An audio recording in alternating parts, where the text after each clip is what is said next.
Ce matin, Patrick Fiori est l'invité du meilleur des réveils RFM. On nous avait dit, vous allez voir, avec Patrick Fiori, ça va envoyer, mais ça a envoyé. Oui, installe-toi là, Patrick. Depuis la répétition, parce qu'on a dû fermer toutes les portes pendant qu'on faisait, par exemple, les infos. Parce que Patrick Fiori, quand il chante, il fait pas semblant. Oui, mais quand il se trompe aussi, parce que j'avais pas le bon texte, donc du coup, voilà, impeccable, c'est super. C'est le live, pour une première, merci. C'était ouf. J'adore. C'est qu'elle fait vraiment partie de mes chansons préférées, celle-ci. Ah bah oui. Alors, faut savoir que depuis qu'on t'annonce, donc très régulièrement depuis quelques jours, Caroline chante des chansons des chansons à toi, notamment les gens qu'on aime. Ça fait une petite semaine quand même qu'on est sur un karaoké. Dès qu'on passe une chanson, les gens qu'on aime, il faut que Caro elle met son casque, comme si elle est toute seule. Alors il faut que tu viennes en tourner avec moi alors du coup. Écoute, il y a aucun problème, on prend rendez-vous. Mais c'est vrai que je trouve que c'est des chansons importantes parce que je te promets que la première fois que je l'ai entendue, j'ai appelé ma mère, mon père, mes sœurs, toute la famille. J'ai dit ok les gars, juste je vous dis que je vous aime. Après j'ai raccroché parce que en fait tu penses jamais à faire ce genre de petites phrases. Tu te dis les gens ils sont là, je leur dirai demain, etc. Et j'adore ce genre de chansons parce que je trouve que ça change un truc dans la vie des gens. On dit jamais Patrick Fiori n'a pas encore parlé. Oh non mais c'est pas grave. Non mais attendez. Non mais c'est déjà chouette d'entendre ça. Et puis c'est vrai que déjà merci de me recevoir. Et puis c'est vrai qu'on oublie de dire aux gens qu'on aime, qu'on les aime quoi. Et parce que la vie nous prend tellement de temps dès qu'on est responsabilisé par tout ce qu'elle véhicule, tout ce qui est beau, tout ce qui est moins beau. On se dit que c'est pas grave. En fait, on vit un petit peu sur des acquis. On se dit mais c'est pas grave. Exactement. Mon amoureux m'aime, mes enfants nous aiment. Mais en fait, je crois qu'il faut vraiment prendre du temps, ouvrir les bras et les resserrer sur eux en permanence, comme on aimerait qu'on le fasse pour nous en fait. La dernière fois qu'on a vu Jean-Jacques Goldman opérationnel, c'est dans le clip de cette chanson Les gens qu'on aime. C'était un très très beau clin d'œil en plus. Oui, c'était chouette parce que quand je lui ai dit Jean-Jacques tu viens sur le clip, il a dit oui tout de suite. Il y a deux réponses avec Jean-Jacque, c'est ou oui ou non. Mais il explique pourquoi. Là c'était oui en l'occurrence. Il a dit oui. Il a dit oui tout de suite et puis il y a un autre monsieur qui est dans ce clip là. Je sais pas si vous l'avez. Oui. En fait il y a plusieurs personnes. Il y a Franck, c'est le monsieur qui a arrêté les attentats à Nice, si vous vous souvenez. En scooter. Donc voilà, j'ai trouvé ça joli parce que c'était vraiment symbolique. C'était symbolique. Un membre de ta famille. Il y a toute la famille dans le clip. Il y a encore, on rigole pas. Il y a tous les Fiori. Non mais il y a un très grand entraîneur qui joue. Ça c'est une petite colle pour vous. Allez.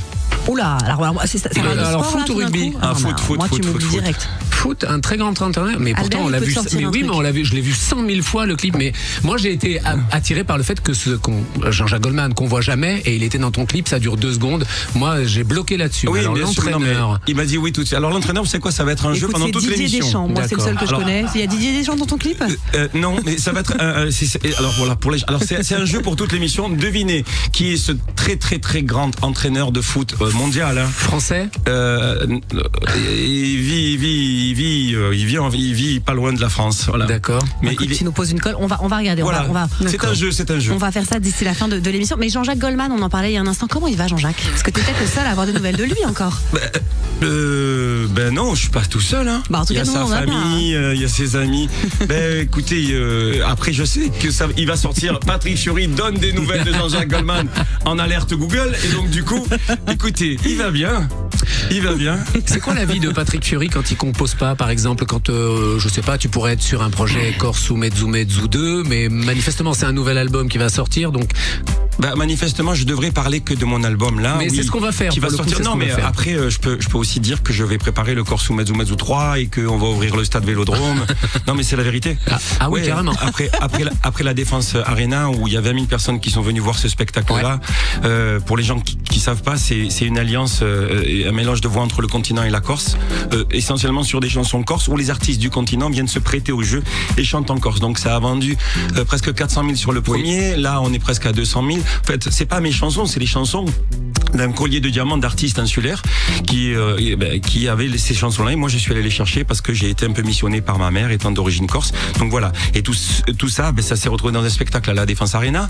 Et il y a 20 000 personnes qui sont venues. Et donc, du coup, on s'était dit avec le producteur, avec Rabat, monsieur Rabat Ouya de Sud Concert, si on fait 25 000 personnes, on ouvre le stade Vélodrome. Donc, on n'a pas fait 25 000, on a fait 20 000. Mais on ouvre quand même le stade Vélodrome pour 2026. Incroyable. Et moi, je pars en tournée. C'est ce que je devrais dire, mais voilà. Oui, on a les dates, on va en parler. On va partir de parler de ta mars. tournée. On va en parler, À partir de mars, Un an, là presque. tu reviens avec un nouvel album, une nouvelle chanson que tu vas nous interpréter dans un instant. Le chant est libre. Oui. Chant C-H-A-N-T, je précise, petit jeu de mots. Coécrite avec Icar notamment. On va en parler aussi d'Icar dans un moment. Comment tu décides que ça y est, c'est le moment pour un 11e album? Parce que mine de rien, c'est quand même le 11e. Alors déjà, j'ai pris beaucoup de retard. J'ai pris presque un an de retard par rapport au projet du Corso Mezumez ou le 2. Et donc du coup, je me suis fait un peu bomber par la maison de disques. Quand je dis bomber, c'est... T'as eu un coup de pression. Ouais, un coup de pression, ça va. Le projet Corso, Tu mets chez pas eux la aussi. pression à Patrick Fury, il sait où t'habites. Oui, Il a des copains corse. en règle générale, c'est vrai. Mais tout ça pour mener de la charcuterie ou mener des trucs pour manger, quoi. En règle générale. Mais voilà, donc du coup, il était temps. Hein. Moi, j'avais quelques chansons de côté, et puis à un moment, je savais plus trop où j'allais. Enfin, ma direction, je la connaissais. Puis j'ai tapé à la porte de Icar, avec qui j'avais travaillé auparavant, et j'ai fait un exercice que j'avais jamais fait de ma vie, et lui aussi. Je suis allé chez lui. Et j'ai dit voilà, on va faire des chansons. Et il m'a regardé, il m'a dit j'ai jamais fait ça. Je dis moi non plus, j'ai jamais fait ça. Donc au-delà de manger des graines, parce qu'il mange beaucoup de graines ce garçon, et du poulet grillé. Non mais c'est pour ça qu'il est fit quoi. Entre lui et moi, il y a une grande différence de poids. Alors, Toi, t'es plus sur le brou. Et je me suis régalé avec lui. Je me suis régalé avec ce garçon. on le dit aux fans qui sont présents. Il y a des fans qui sont avec nous ici ce matin en studio et qui nous écoutent à la maison. Le nouvel album de Patrick Fury, on sait quoi? On sait rien. On sait pas le titre. On sait pas la date de sortie. On sait pas s'il y aura des duos, des trios. Qu'est-ce que tu peux nous dire que la maison de disques t'autorise à dire? Parce que eux aussi, ils savent où t'habites. Non mais déjà ils m'ont jamais ils m'ont jamais dit tu te tais parce que je suis un grand garçon. Alors sur cet album là, il y a déjà Le Chant est libre qui parle On va écouter tout à l'heure, je le dis, après les infos de 9h. qui est un message pour moi important parce que je le disais tout à l'heure, on le disait tout à l'heure en début d'émission, la vie nous prend tellement de temps et souvent on abandonne nos passions. On abandonne nos passions parce qu'on tombe amoureux, parce que on a des enfants, parce que on a des responsabilités qui d'un coup viennent nous impacter et où on se dit je peux pas tout faire en même temps, c'est pas possible. Donc j'arrête le foot, j'arrête de peindre, j'arrête de chanter, j'arrête parce que je dois vivre avec un petit peu d'argent. Et en fait je me dis que c'est très compliqué de vivre une vie, en tout cas heureuse, en étant quelque part un peu malheureux. C'est-à-dire que quand on abandonne ce qu'on aime, forcément, à un moment ou à un autre, ça nous rattrape. Voilà. Et que souvent, c'est pas la personne qui est en face qui nous l'impose, c'est nous qui nous l'imposons.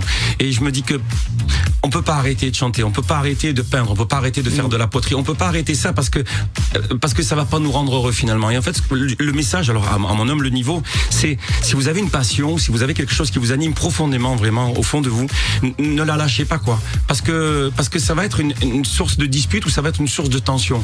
Et pour être heureux dans la vie, je pense que pour être accompli, je crois que il faut aller au bout de ses envies et au bout de ses rêves, quelle que soit sa trajectoire et quelle que soit sa destinée. Et ça me rappelle quelqu'un ça. Et c'est un peu ça ce message. Alors encore une fois, c'est sans prétention, mais pour l'avoir vécu, je me dis que vraiment c'est beaucoup plus intéressant de sourire à la vie et de sourire à sa passion que de s'éteindre et de se dire tiens, peut-être que je connais la fin au début ou peut-être que je connais le début de la fin. Enfin, il y a tellement de questions qu'on peut se poser et c'est bien quand on s'en pose pas beaucoup parfois. Le souffle coupé,